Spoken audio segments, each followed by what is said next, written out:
Olá pessoal, Gustavo Machado, canal Orientação Marxista.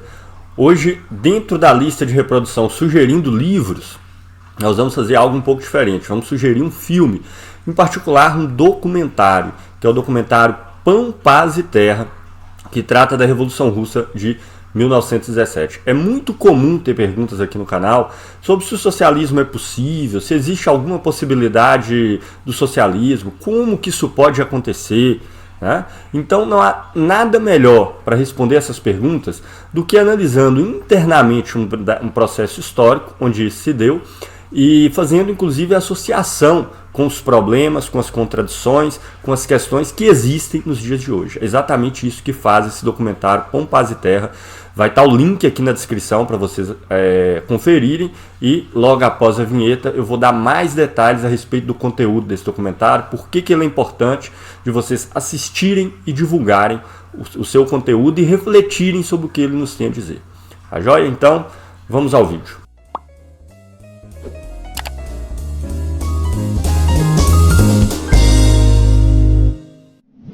Como sempre, não se esqueçam de se inscrever aí no canal, de colocar os comentários embaixo, dar o like no vídeo. Nós estamos agora nas outras redes sociais, não só no Facebook, Instagram e no Twitter, e os links vão estar todos aqui na descrição do vídeo. E vai estar aqui na descrição do vídeo, evidentemente, o link para vocês assistirem o documentário Pão, Paz e Terra, que trata da Revolução Russa de 1917. É um documentário que foi muito bem produzido, foi feito pela organização internacional do qual eu faço parte, que é a Liga Internacional dos Trabalhadores, a LIT. Está inclusive disponível na página onde a LIT publica vídeos. Quem tiver curiosidade em conhecer pode se inscrever lá também e acompanhar os materiais que são produzidos. Mas o objetivo aqui hoje é discutir o conteúdo desse vídeo, que é muito mais amplo do que só a Revolução de 1917. Como eu mencionei antes, é comum ter a pergunta aqui, o socialismo deu errado, é possível o socialismo dar certo? Como que isso acontece nos dias de hoje? É possível falar em socialismo? Então, não tem melhor resposta do que pedir vocês para assistirem esse documentário, tá joia?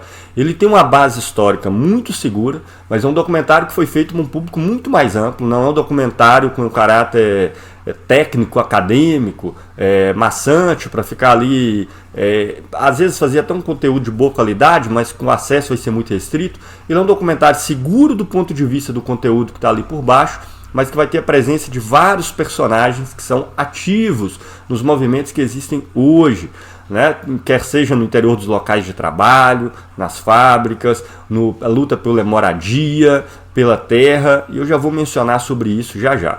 Então, ele vai fazer todo o vínculo das questões que eram candentes, que existiam na Rússia e que levaram aquele processo social a acontecer, com o que temos hoje no Brasil. E vai esclarecer várias coisas sobre a Revolução Russa. Na verdade, a Revolução Russa de 1917 não morreu praticamente ninguém em outubro de 17. Tamanho foi a efervescência social daquele negócio. Vocês não estão entendendo, né? Tinha como base conselhos que os trabalhadores criaram no curso do próprio movimento revolucionário que se deu ao longo de 1917, com representantes por fábrica, por local de trabalho, representantes de camponeses e mesmo de soldados, numa Rússia que estava dentro da Primeira Guerra Mundial, uma fração gigante da população, inclusive de todos os setores sociais, né, dos trabalhadores fabris, dos camponeses principalmente, estavam presentes no exército. A efervescência foi tão grande que é um tema que eu já mencionei aqui no canal em outras situações e vou fazer questão de repetir aqui. Vocês já pararam para pensar por que a Primeira Guerra Mundial acabou? Né? A Alemanha foi derrotada. Foi derrotada onde? Quando? Em que lugar? Né? Quando nós falamos da Segunda Guerra Mundial, todo mundo lembra da Batalha de Stalingrado, quando se dá a verdadeira reviravolta na Segunda Guerra Mundial. Se lembra, às vezes, do dia D, quando os Estados Unidos entra na França e tudo mais. E a Primeira? Né? Você não consegue dar nenhum marco de uma batalha que a Alemanha foi derrotada e tudo mais, porque de fato não existiu. A Primeira Guerra Mundial, um dos elementos centrais para o seu fim foi a Revolução Russa. Aquilo tomou de tal forma os trabalhadores em diversos lugares do mundo, inicialmente, principalmente na Europa, tanto que se chama de Europa Oriental como Ocidental, que continuar naquela guerra se tornou inviável e até uma ameaça de suicídio para os países capitalistas que disputavam as fatias de mercado, de colônia no mundo inteiro, na Primeira Guerra Mundial. Tanto que ela acaba sem haver derrota de ninguém e todos eles se voltam contra a Rússia, que tinha acabado de fazer sua revolução. Vocês vão ver assim, a dimensão das conquistas, a participação popular, de uma organização onde a participação de um partido foi decisiva, que foi o Partido Bolchevique, mas que ela não foi feita pelo Partido Bolchevique sozinho. Na verdade, o papel central do Partido Bolchevique ali foi convencer os soviets, que era uma organização formada por conselhos de trabalhadores dos mais diversos tipos, que eles deveriam assumir o poder, que eles já eram um verdadeiro poder, que eles não precisavam daquele Estado oficial que era representado ali no governo provisório, e que eles, trabalhadores, eram capazes também de gerir a riqueza que eles mesmos produziam. E o papel do Partido Bolchevique é central nesse sentido, embora o partido estivesse também dentro dos soviets, evidentemente, era composto em sua quase totalidade por trabalhadores russos e que estavam presentes nas diversas localidades que compunham assim os soviets. Então vocês vão ter uma ideia do que foi a Revolução Russa, da efervescência que foi aquilo, como esse processo social foi apagado. Inclusive muitas coisas que envolvem opressões, por exemplo, do que se chama de minorias e tudo mais, não apenas foram levadas a sério no processo revolucionário, como foram contemplados de imediato após a Revolução. E, não sem razão, os países do mundo inteiro, Inglaterra, França, Japão, os países que estavam na Primeira Guerra Mundial, param e se voltam todos contra a Rússia. A Guerra Civil teve participação direta de todos esses países, com financiamento, com engenheiro e com soldados. Só japoneses foram dezenas de milhares de soldados. Os aliados pararam de enviar soldados em massa, porque o primeiro batalhão francês que foi enviado para a Guerra Civil, com cerca de 1.000 soldados, estavam se transformando todos em bolcheviques quando se deparavam com aquilo ali. E aí os franceses falaram, olha, não envia mais soldado, vamos enviar dinheiro, engenheiro, né, financiar os antigos donos do poder na Rússia, que eram ligados ao czarismo, que vão dirigir exércitos vermelhos, vão alistar os camponeses da região onde os bolcheviques ainda não têm influência, e assim se teve início a Guerra Civil, que os russos venceram contra todas as expectativas possíveis, né? Convido vocês a procurar os jornais da época, tanto em língua estrangeira, como o New York Times, alguns jornais que já foram extintos, como a New York Daily Tribune, mas que tem um acervo disponível digitalmente. E mesmo no Brasil tem alguns jornais que existiam à época que os acervos são disponíveis digitalmente. Vocês vão ver que eles consideravam que os russos seriam destruídos, né? O poder soviético seria destruído, o Exército Vermelho na Guerra Civil era sempre em questão de semana e meses e saíram vitoriosos. Mas saíram vitoriosos com a Rússia em frangalhos, evidentemente, né? Você imagina o tamanho do esforço de guerra que foi necessário fazer, e para piorar a situação, você teve um dos piores invernos em 2021 na Rússia, que atacou as colheitas de maneira generalizada. Aqui no Brasil, às vezes, a gente não tem uma ideia do que é isso, porque um inverno rigoroso naquela região significa que não dá para plantar nada. Muito rigoroso, né? Muito além da curva. E além disso ainda teve a gripe espanhola, que foi a pandemia da gripe espanhola, que quando se falava disso anteriormente, as pessoas nem entendiam muito bem o peso que se dava a isso. Agora se tem uma ideia, e a gripe espanhola é muito mais mortal do que a que nós vivemos atualmente, né? Inclusive, vários membros de peso do Partido Bolchevique morreram com a gripe espanhola. Sverdlov, que talvez fosse a terceira figura mais respeitada depois de Lenin e Trotsky na Revolução Russa, morreu de gripe espanhola. John Reed morreu de gripe espanhola, que escreveu aquele livro 10 dias que abalaram o mundo. E aí se deu o processo de burocratização da União Soviética, um país em frangalhos após a Guerra Civil Espanhola, com boa parte daquele setor que tinham sido os elementos mais ativos na Revolução 17, que morreram durante a própria Guerra Civil, além de ter fracassado, apesar de muitas ter chegado muito perto, as revoluções que foram, digamos assim, fomentadas pela Revolução Russa 17, que se deram na esteira da Revolução Russa 17, principalmente a alemã. E a gente sabe que não tem socialismo nacional. E nesse documentário que eu estou indicando, vai aparecer, fazendo várias falas, várias intervenções, um autor que vai aparecer aqui nesse Sugerindo Livros já, que é o Martim Hernandes, que publicou esse livro aqui, O Veredito da História. Eu vou fazer um próximo Sugerindo Livro sobre o Victor Serge, que vai entrar um pouco mais a fundo nessa questão do que foi o stalinismo, o processo de burocratização russa. E aí as pessoas sempre perguntam aqui, mas e a China, né, e Cuba, e a União Soviética, o que foram esses processos? Na minha opinião, todos esses aspectos, pelo menos no que diz respeito à restauração capitalista nesses países, foram esclarecidos por esse autor, Martim Hernandes, que vai estar presente no documentário. Minha opinião, esse livro aqui é o mais importante livro do marxismo nas últimas décadas. O mais importante, mas de longe, de longe. Né?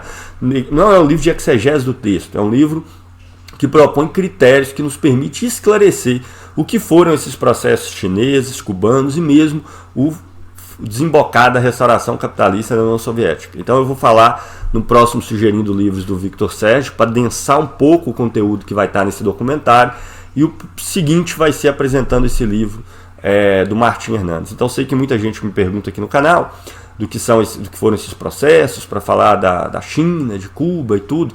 Então eu vou falar no Sugerindo desse livro, ao menos do processo de restauração capitalista nesses países. E depois, mais adiante, eu vou fazer um vídeo específico sobre a China hoje, ok?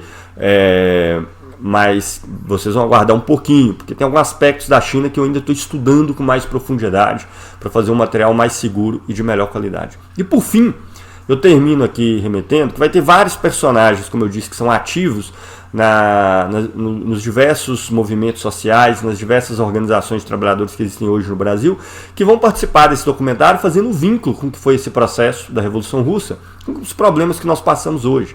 É claro que todo processo social é irrepetível do ponto de vista das suas especificidades, das suas particularidades, do ponto de vista do seu contexto, mas também não é verdade que eles não nos trazem lições, porque, né, como diz a historiografia contemporânea, que acha que não existe mais lições históricas, se isso fosse verdade, a gente podia parar de estudar história, que não serviria absolutamente para nada. Então não é porque as coisas não se repetem que elas não tenham algo a nos ensinar. Vão ter vários personagens falando ao longo desse documentário. Eu vou chamar a atenção aqui para o Osmarino, que foi um dos principais companheiros do Chico Mendes nos movimentos aí dos seringueiros na região da floresta amazônica, de defesa do seu território, que sobreviviam da extração de produtos da floresta, que viviam dentro da floresta sem precisar destruí-la, e que começaram literalmente a ser exterminados fisicamente na medida que se deu a expansão aí da produção, sobretudo do gado na região, envolvendo aí grandes fazendas, grandes propriedades, que eles estavam sendo literalmente expropriados dos seus territórios e exterminados fisicamente, e que se organizaram para lutar contra isso. O Osmarino faz parte desse documentário. Eu conheci o Osmarino, cheguei pelo menos em 2 ocasiões a ter a feliz oportunidade de conversar com ele longamente. É uma figura que tem tanto conhecimento, que viveu processos históricos tão intensos, que participou de capítulos da história brasileira, tendo que defender o seu ganha-pão de armas na mão, que ele é uma figura que impressiona de tal forma que quando as pessoas me perguntam, por exemplo, se eu sou um revolucionário, eu lembro do Osmarino e falo assim, eu tenho vergonha de dizer que sim. Eu falo, não, eu tento ser um revolucionário, eu me esforço nesse sentido. Me coloco da perspectiva da destruição da sociedade capitalista e dedico o esforço que é possível à minha vida nessa direção. Mas quando eu lembro do Osmarino, eu não tenho coragem de dizer assim, não, sou um revolucionário, mas eu tento ser, né? Então é uma figura realmente extraordinária, vai estar presente nesse documentário. Ele, inclusive, em conversas pessoais, ele narra como era o processo de organização dos seringueiros. Para vocês terem ideia, para fazer uma assembleia dos seringueiros, eles levavam meses, porque para chegar de uma localidade a outra, você passava 3, 4, 5 meses viajando de lugar a lugar para marcar uma assembleia para daqui a 6 meses. E dessa forma eles conseguiram fazer uma resistência na região e lutar contra esse processo de expropriação que eles sofriam, que tomou conta não apenas do Brasil na época, mas que ganhou as páginas do mundo, que o diga o papel que tem hoje a figura do Chico Mendes, do qual o Osmarino foi um dos principais aliados. Então, sugiro fortemente, ele vai estar presente nesse documentário, e depois coloquem aqui nos comentários desse vídeo o que vocês acharam, os questionamentos, as dúvidas, que eu vou levar em conta para os próximos vídeos que eu vou fazer, inclusive com esses 2 próximos Sugerindo, que eu já anunciei anteriormente, tá joia? Então assistam, podem comentar lá onde está o vídeo, mas comentem aqui no canal também as suas dúvidas, o que vocês acharam, e se acharem que valeu a pena, em minha opinião vale muitíssimo a pena esse documentário, ele é extraordinário. Divulguem para o máximo de pessoas possíveis. Como ele tem uma linguagem muito mais acessível, muito mais ampla, dá para ser divulgado em redes do WhatsApp, nos mais diversos tipos de grupos, tá joia? Divulgando e para todos os perfis sociais imagináveis. Então ele é acessível a qualquer pessoa, pode assistir, compreender o curso geral do documentário. Então fica aqui a sugestão, documentário Pão, Paz e Terra, que foi organizado pela Liga Internacional dos Trabalhadores, a organização internacional da qual eu faço parte, que não foi financiado como essas organizações aí que se dizem socialistas e que vivem, na verdade, gerir a sociedade capitalista, são financiadas por empresas, são financiadas pelo próprio capital. Isso aí foi feito com muito suor de organizações que são financiadas integralmente pelas contribuições que conseguem dar os trabalhadores que pertencem às organizações nacionais que compõem a Liga Internacional dos Trabalhadores, cujo representante aqui no Brasil é o partido que eu faço parte, que é o PSTU, tá joia? Então vocês podem ver como o PSTU irrita várias organizações e várias figuras que tem por aí, que às vezes atacam o meu canal só mencionando que eu sou do PSTU, e eu posso dizer aqui de boca cheia que sou mesmo, ok? Respeito todos que não são, que pensam diferente, que têm outras visões, estamos aqui para discutir, para colocar a coisa na mesa e colocar em debate e confrontar com a nossa experiência, mas sou de boca cheia, tá joia? Então, vamos ficando por aqui. Até o próximo vídeo. Não esqueça de assistir o documentário, aproveitar essa frente fria aí, muita gente em casa e tudo mais, junto com a quarentena. Assistam e coloquem os comentários aqui. Se acharem que vale a pena, vamos fazer uma onda de divulgação desse documentário, desse filme Pão, Paz e Terra, sobre a Revolução Russa de 1917, uma experiência histórica em que os trabalhadores assumiram o controle da própria sociedade, onde o papel de intervenção de um partido foi chave no sentido de fomentar esse processo vinculado com os dramas sociais que nós vivemos hoje, tá joia? Então fico por aqui, até o próximo vídeo.